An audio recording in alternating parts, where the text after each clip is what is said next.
Vielen Dank. Herzlich willkommen in Wien. Mein Name ist Schön Lakisch, ich bin Landtagsabgeordneter und gleichzeitig der Integrationssprecher der Wiener Grünen. Da ja meine Ursprünge in Kurdistan liegen, also auch im asiatischen Teil der Türkei sozusagen, bin ich eigentlich von diesen Themen unmittelbar betroffen und auch mein Leben lang eigentlich durch dieses Thema begleitet worden. Die Begriffe Religion, die Begriffe um einen Gerechtigkeitskampf, die Begriffe um Terror, die Begriffe um Freiheitskämpfe waren ständige Begleiter meines Lebens.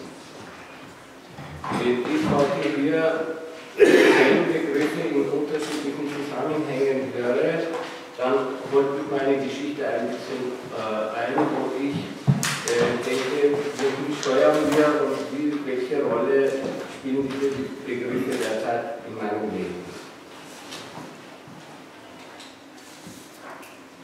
Derzeit entwickelt sich die Situation so, dass hier der Terror einen sehr, sehr großen Raum beherbergt hat, der unüberschaubare Dimensionen bekommen hat. Wir wissen nicht, wo die geografische Zuordnung des Terrors beginnt und wo die geografische Zuordnung des Terrors enden wird.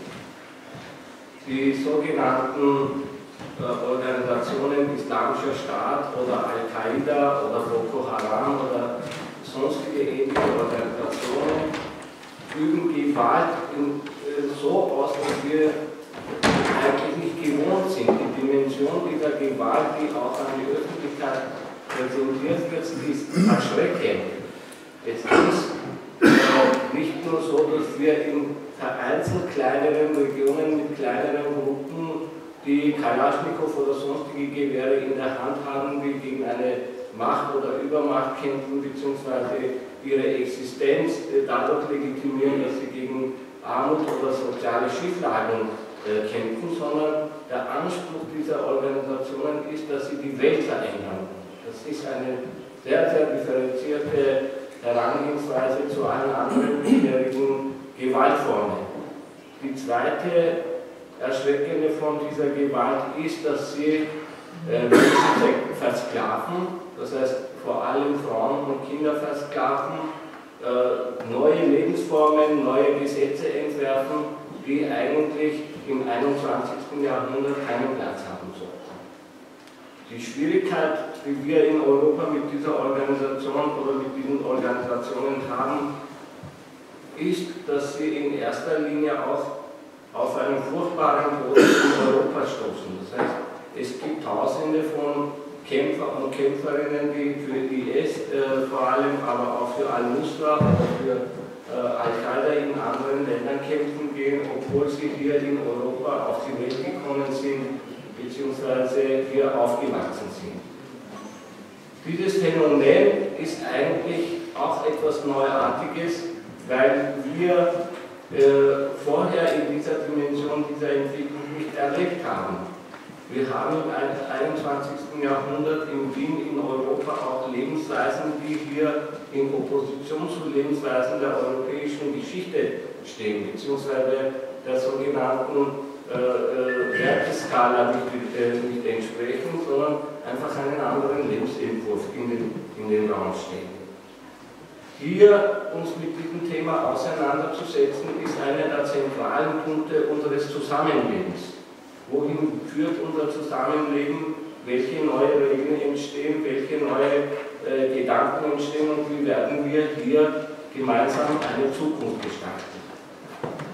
Die ganze Geschichte im Rahmen von Religion zu debattieren, ist sehr, sehr gefährlich, sage ich jetzt einmal, aber es ist auch schwierig, die ganze Debatte von Religion losgelöst zu betrachten. In Österreich gibt es die Debatte, inwiefern kann Salafismus bzw. Dschihadismus von unterschiedlichen Interpretationsformen von heiligen Büchern wie Koran unterschieden werden?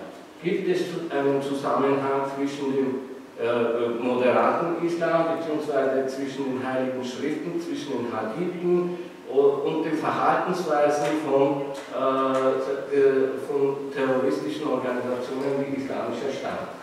Wir wissen, dass in Europa und auch in Wien es Kräfte gibt, die den Salafismus und den Wahhabismus propagieren, die auch die Menschen auf einer Straße ansprechen. Wir haben in Deutschland erlebt, dass es Scharia-Polizisten gegeben hat, die darauf achten, welche Verhaltensweisen zulässig sind, welche Verhaltensweisen nicht zulässig sind. Wir wissen, dass hier Salafisten bewusst Koran verteilen, um die Menschen für ihre eigenen Zwecke zu missbrauchen. Wir wissen aber auch, dass es hier gemäßigte Organisationen von Muslimas gibt, die unter dieser Entwicklung genauso leiden. Also die anerkannte Religionsgemeinschaft Islam in Österreich hat eine sehr, sehr langjährige Geschichte, aber die islamische Glaubensgemeinschaft Österreich zum Beispiel tut sich sehr, sehr schwer in der Auseinandersetzung mit diesem Thema. Das heißt, es ist schwierig, hier einen Strich zu ziehen. Das ist vor allem für Europäer nicht verständlich, wenn wir sagen, das Ganze, was der Islamische Staat, Al-Nusra oder sonstige Organisationen machen, das hat mit Islam nichts zu tun, geht in der Gesellschaft nicht durch. Es gibt vor allem die rechtsextremen Gruppierungen, die diesen Umstand dafür nutzen, um Islamophobie zu entwickeln. Das heißt, wir sind in einer Situation, wo wir zwischen zwei extremen Polen, die ja gegenseitig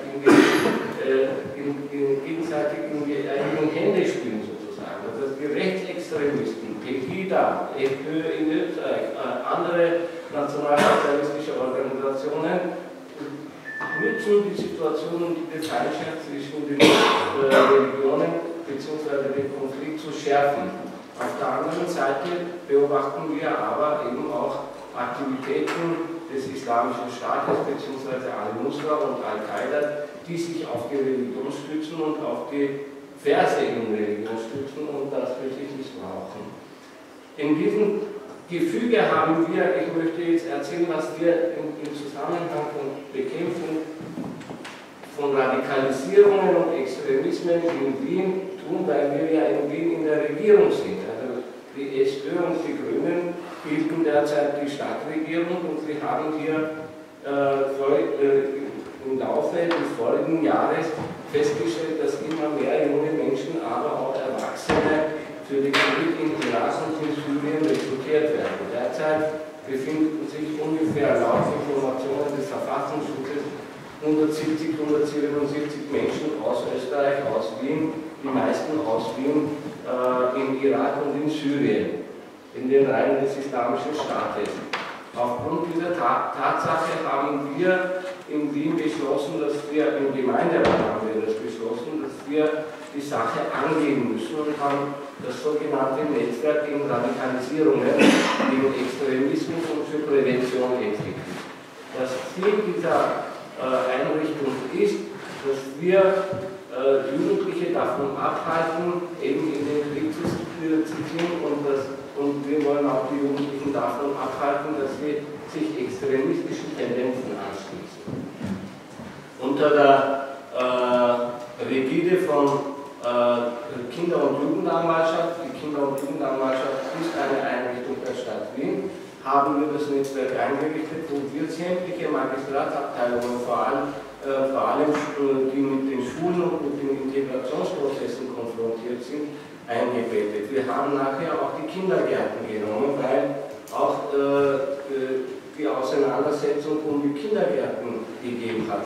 Sind Kindergärten bzw. private Kindergruppen Horte des Extremismus, werden Kinder dort radikalisiert oder nicht? Das ist eine sehr, sehr zentrale Frage in unserer Arbeit, wo wir die Situation uns genau anschauen wollen. Aber da haben wir Defizite. Die Kontrolleure bzw. Inspektoren der MAF, die ja für Kindergärten zuständig sind, die haben keine interkulturelle Kompetenz. Das heißt, viele Behörden wissen nicht, was sich hier abspielt, beziehungsweise wie sie das verstehen sollen, wie sie das angehen sollen. Das ist eine Herausforderung, die wir angenommen, aufgegriffen haben und wir irgendwie das balancieren wollen und und es sind schon einige Schritte dazu gemacht worden.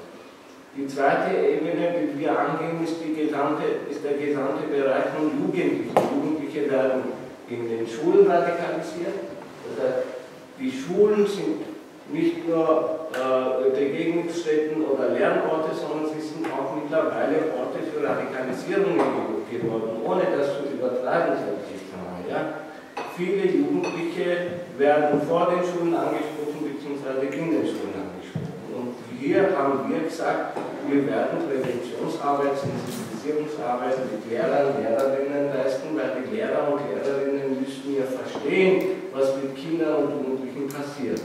Und hier haben wir einige Schulungsmaßnahmen umgesetzt, die sich ganz konkret auch zur Aufgabe gemacht haben, die Ideologien, eben Salafismus, Wahhabismus oder Islamischer Staat und Dschihadismus, was die sind, das einmal zu verstehen, ohne jetzt wertend einzugreifen, dass das irgendwelche terroristischen oder radikalistischen Formen hat, sondern es geht darum, dass wir die Lehrer und Lehrerinnen mit Informationen ausstatten, die einfach diesen ideologischen Gerüst oder den politischen Umfang der ganzen Geschichte zu verstehen. Das heißt, Europa steht eigentlich vor einem Problem, dass es bis jetzt nicht ernst genommen hat, dass es jetzt aber die Dimensionen nicht versteht. Ganz konkret geht es darum, dass wir eine klare Antwort auch in der Jugendarbeit zu diesem Thema geben. Ich kenne sehr viele Jugendarbeiter und Jugendarbeiterinnen, die mit dem Thema konfrontiert sind. Ganz einfaches Beispiel. Wir Jugendarbeiter gehen in den Park, treffen auf eine Jugendgruppe zu und diese Jugendgruppe verweigert, die weiblichen Mitarbeiterinnen zu begrüßen. Reicht ihnen die Hand nicht. Das ist einfach etwas ganz, ganz Neues, sage ich jetzt einmal, das in Europa selten vorkommt, aber es ist auch gleichzeitig eine Herausforderung. Was passiert da, was passiert mit diesen Jugendlichen, wieso sind diese Jugendlichen so eingestellt zu der ganzen Geschichte? Und wir wollen natürlich das Ganze strikt trennen. Uns geht es nicht um eine Auseinandersetzung mit den Religionen, das schaffen wir sowieso nicht. Also unser Wissen reicht nicht dazu, dass wir uns mit einer Religion auseinandersetzen, aber wir müssen der Öffentlichkeit klar machen, dass Religion und patriarchale Lebensformen andere Dinge sind, dass Religion und Politik zwei verschiedene Sachen sind, aber wir appellieren auch an die Religionseinrichtungen, religiösen Organisationen, hier mit uns zusammenzuarbeiten, und hier hat die islamische Glaubensgemeinschaft auch einige Schritte gesetzt. Aber im Großen und Ganzen leben wir in einer Umbruchszeit. Selbstverständlich versuchen auch neue Akteure, die in der politischen Landschaft nicht vertreten sind. In Österreich sind die muslimisch gläubigen Menschen in der politischen Landschaft nicht vertreten. Es gibt einen bekennenden Muslim, das ist der Omar Al-Rawi, der im Wiener Landtag sitzt. Sonst kenne ich keine einzige Person, die sich offensichtlich zu Islam bekennt und in der Politik mitmischen will. Dieses Manko, dass hier keine Offenheit für solche Menschen gibt, führt dazu, dass es zur Entstehung von außerparlamentarischen Akteuren kommt.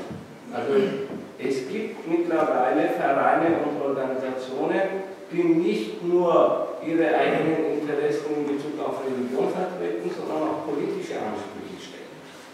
Also wenn es in Deutschland eine christlich-soziale Union gibt, wenn es in Österreich eine ÖVP gibt, die konservative Werte vertritt, ja, und wenn wir sagen, Islam gehört zu Europa, dann müssen wir auch verstehen, dass diese Menschen eigene Interessen haben und das in der Politik umsetzen wollen. Dass das bei manchen politischen Parteien nicht geht, ist für mich verständlich. Also wenn ein gläubiger Muslim zu den Grünen kommt und die Grünen vertreten Dinge, denen es nicht passt, ja, dann kann ich das verstehen. Ja, ich sage nur, die Gleichwertigkeit von gleichgeschlechtlichen Beziehungen ist ein Thema, worüber wir offen diskutieren sollen in Europa. Aber wenn sich jetzt jemand, damit gibt es auch Katholiken, die sich mit den Grünen nicht einverstanden erklären, wenn sie mit uns nicht einverstanden sind, dann werden sie sich ein anderes politisches Zuhause suchen. Und derzeit ist es so, dass die meisten Muslime innerhalb der Sozialdemokratie organisiert sind, beziehungsweise durch die Volkssozialdemokratie sich vertreten fühlen, wobei ich mir denke, dass dieses Verhältnis früher oder später auch nicht aufrechtzuerhalten ist. Das, was ich mir in dieser Auseinandersetzung vorstelle und für ganz, ganz wichtig erachte, ist, wenn der Terror unser gemeinsamer Gegner ist, wenn der Terror dazu führt, dass innerhalb von Europa, aber auch weltweit Feindseligkeiten entstehen, dann müssen wir am selben Stand sind gegen den Terror. Aber das bedeutet auch, dass alle Menschen offen für einen Dialog sind, für einen kritischen Dialog sind. Und für alle, die in Wien leben, beziehungsweise die in Österreich leben, bin ich gerne bereit, Informationen zu geben, auch Kontakte herzustellen, was wir innerhalb von diesem Netzwerk gegen Extremismus und Radikalisierung machen. Dankeschön.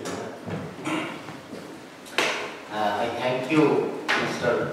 Chennault, for his contribution, and he analyzed why Islamophobia is rising in Europe and what the Salafi sect of Islam is doing all of the world. And before I said that it was actually a tema. It's a philosophy of tema to use religion as a weapon against the enemy.